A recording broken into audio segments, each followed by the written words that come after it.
Hello class, welcome to a kind of add-on video to week 1. So on Slack, I did have one student ask me a question about a specific homework assignment. It was actually this a homework assignment, 1.3a.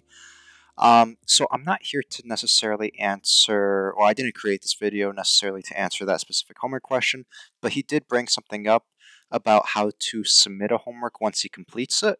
And I thought that was something that I may have overlooked because I just finished with a semester of Python in the spring semester. So my students in that class were familiar with submitting homework. So when I assigned homework for week 1, I just kind of had the mindset, oh, they already know how to submit it. But because you guys are a brand new class, I felt like I should create this video to kind of show you how to submit homeworks properly. I do know that some of you guys have been writing your code in Visual Studio, which is fine. You guys can write your code, run it there just to make sure it works. But after you're finished and you guys are relatively confident in your code and that it's answering the questions from the homework assignment, then you would go back here. So this is Cengage MindTap's environment. So the way this works is on the left-hand side, you have your instructions. In the middle, you have a kind of like blank, well, typically it's going to be like a blank text document. And if you notice at the very top right here, it says main.py. That's just the name of this specific file. Think of main.py as main.txt. So think of it like a notepad kind of file, like a text file.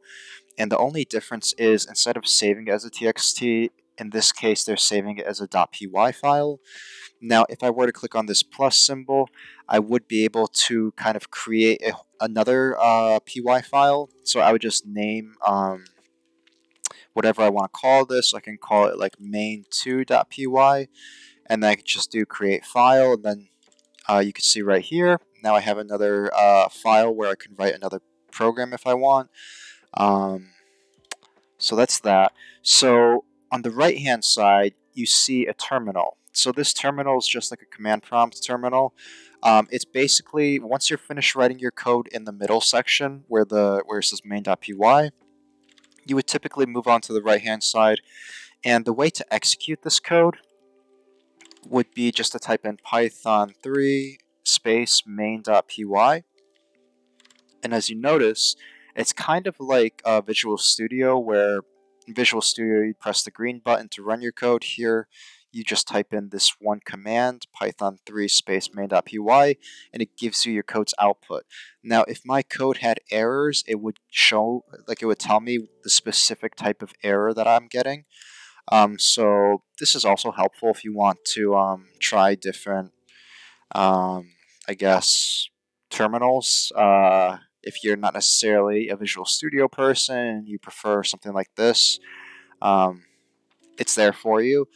But so the most important thing is posting your code in the middle section. Once you do that, it doesn't submit it if you just post it there. You have to go to the left-hand side where it says tasks.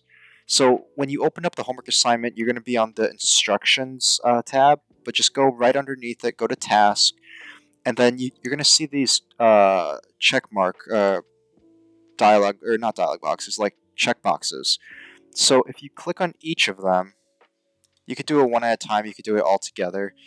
Now, if you get a check mark, that means Cengage is reading your code as completely correct for that specific request that they were asking for. So like the first task was, if the distance in miles is 60 and time in hours is 3, calculate and print out the speed in knots. So if I accomplish that in my code, I get the 10 out of 10 right here. So once you check off all of these and they give you green 10 out of 10, that means that you have 100, but you're not done yet. You have to click on the submit button. And once you click on the submit button, then the homework comes to me. If you don't click the submit button, even if you did the checks or if you did the check marks here, even if you posted your homework in the middle section right here, I never see it. So you do have to submit it by pressing the submit button.